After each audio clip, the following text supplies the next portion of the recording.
want to be that person. I don't want to, this isn't what I want to radiate. That's not the energy I want to do.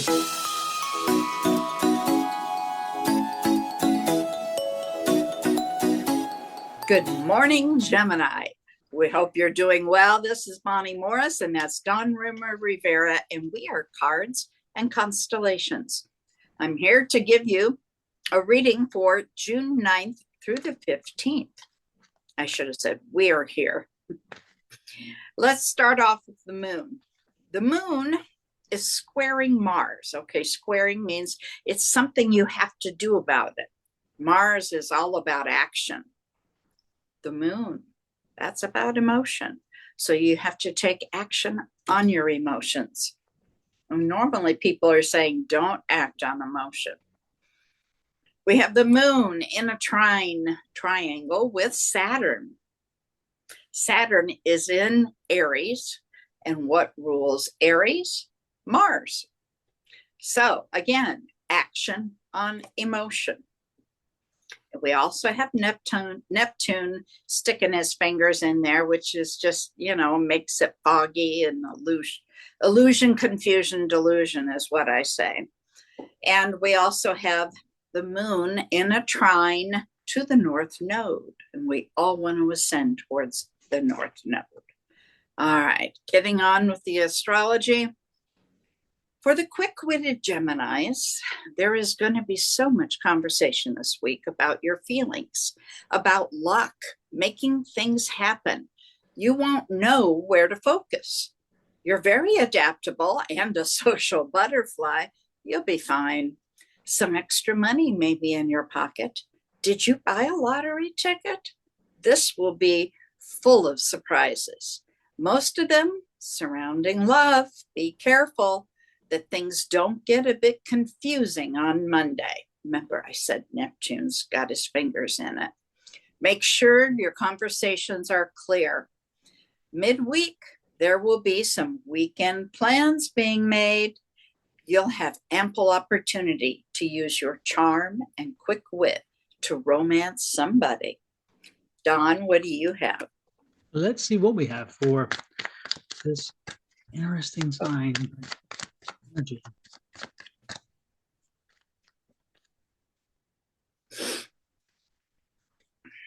Here we go.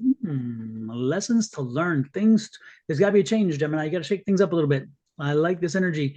But this is an energy of shaking things up in the way in which we think about something. You will be impacted by something this week. I don't think you're going to create this, by the way. I get because they chose the word impact for me to use. You'll be impacted by something this week. So something that was not under your dominion, under your control, but yet it has its way of connecting to you. So it doesn't have to it doesn't necessarily have to affect you directly or specifically, but because you were impacted by it, you're going to have a change of thought, a change of heart, a change of mind. And this is saying, I like this card because it's blue, and blue is all about, like, it's a more of a hardened kind of a steelish kind of feel, instead of the cups, which is always yellowish. And yellow is about sunshine and butterflies and warm summertime. Feelings. Exactly, all into the feelings. And this is like, let's step back.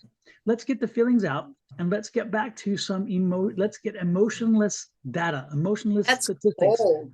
It is, but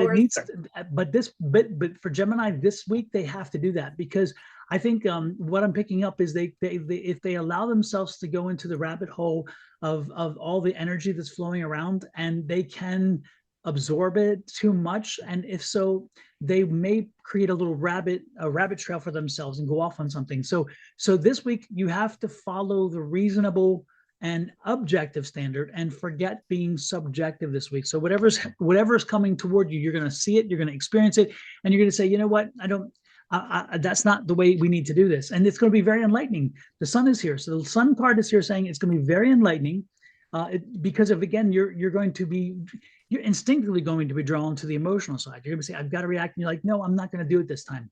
I'm going to say, you know what, I'm going to do this. I'm going to approach this differently. Or better yet, you may even see you may be someplace where somebody's acting a fool. and you're like, oh my gosh, that could be me, and I might react that same way. And so you say, you know what, I can't do that anymore. I don't want to be that person. I don't want to, this isn't what I want to radiate. That's not the energy I want to do. And so it's, again, it's an epiphany, and you're like, you know what, and maybe this is a growing moment. I would say maybe this is a teaching moment, because again, you're learning to say how you want your life to go from here, how you want to be perceived, how you want to be acknowledged, and more importantly, how you want to acknowledge others. And when you see that person act a fool towards somebody else, you're like, if I was the person they were coming at, I wouldn't like that. So I don't want to be that person doing that again. So I'm feeling like there's going to be that's the event. You're going to witness something that really is not pretty. And this could be a family situation where you see family do something and you're thinking, no, no, no, I'm not being drawn into this family conflict. I'm not being drawn into this family drama. This could be a situation at work where you have two sides pitting against each other, and and you're like, oh, no, no, no, I'm not doing this. And they're going to try to draw you in, but don't do it. Don't allow them. Look at my face. Look at my face. Don't do it. Don't do it. You really don't want to do it. This is just not this is not that time. Okay. Again, this is an epiphany. This is an enlightenment. And it's interesting too, because this is interesting. You have been building a reputation. This is about reputation for me. And see, you've been working and building the reputation, and you're known for being respected, and so when you, and being appreciated for what you bring to the table. So when you speak, and you speak about change and about respect, and again, how that's new and enlightened to you, don't be surprised if people listen. People are listening to you, and maybe you can help them and enlighten them. So the person who behaves in a very unruly way, the person who behaves badly, or in this situation, the conflict, and the people who have created the conflict, maybe then they'll see and say, you know what, maybe I need to reevaluate, because I trust this person and I trust their point of view. So, and look at this. You're gonna win by doing this. You're gonna win. People who appreciate what you're doing, this is the victory card again, and this is the moving forward. So you're gonna help usher through. You're gonna help yourself and others usher through whatever this conflict was, whatever this drama was, and you may even impact them. So this may be your impact on everybody else too. So this week could be a week of you educating, helping to help other people come to an understanding and start appreciating our fellow human beings. And this is a gift from the universe. So take this gift and use it wisely. Again, this is something that this tells me you did not create this situation. You're not part of the situation. You're an observer, and then you have to kind of be the adult in the room. So this is a gift to you, because now people will see you a little differently, and they'll continue to appreciate the fact that you deserve the respect that you've earned. Okay. Again, you deserve the respect that you've earned. That's what I got. That's enough. And I'm sorry I don't have, it's interesting, because I wish I had some grandiose situation of like, oh my gosh, the world's going to churn. Oh my gosh, you're going to find a pot of gold. What? No, but this, believe it or not, even though this seems like a very small thing, this is major, because this is an alteration of and an expansion of the respect other people will have for you, because you have a breakthrough and you have a little more respect for yourself and others. And in so doing, again, other people will expand. So you're giving a gift. You're getting a gift this week, then you're giving that same gift.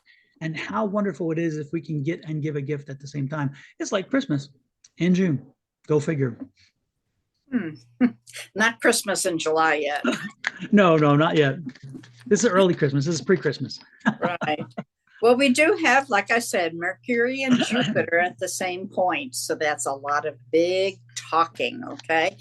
They also, Mercury squaring Saturn. Saturn's all about responsibility, accountability. It's about being serious. It's about commitment. And so, that could get into maybe a little drama sometimes. And at the same time, you've got Neptune in there. So it's like you're not really seeing clearly. We have Mars, who is all about action, and he's in Leo, which is ruled by the sun, and that's squaring Uranus. And Uranus likes to blow things up. It likes to Well, you don't want Uranus and Pluto together. That's war. So Uranus likes to be a catalyst. So don't get involved with that catalyst. Absolutely. Absolutely. Well, you know, and it's interesting because again, the chaos that you're talking about, this is the time to rise above it. This is the time to say, you know what, that planet is there, but it's a reminder that I don't need to go there. I like that. I like that very much. Well, folks, that's it for the week. Please help us share and grow our channel by hitting that share button and also the subscribe. If you hit the subscribe, make sure you turn that bell on and get notifications every time we post. We do this weekly. This is both astrology and tarot, the only folks on the net doing it. So this is your home. This is your place. Check us out. And we'll be back next week for another reading. Thank you, Ms. Bonnie. We'll see you later. Thank you.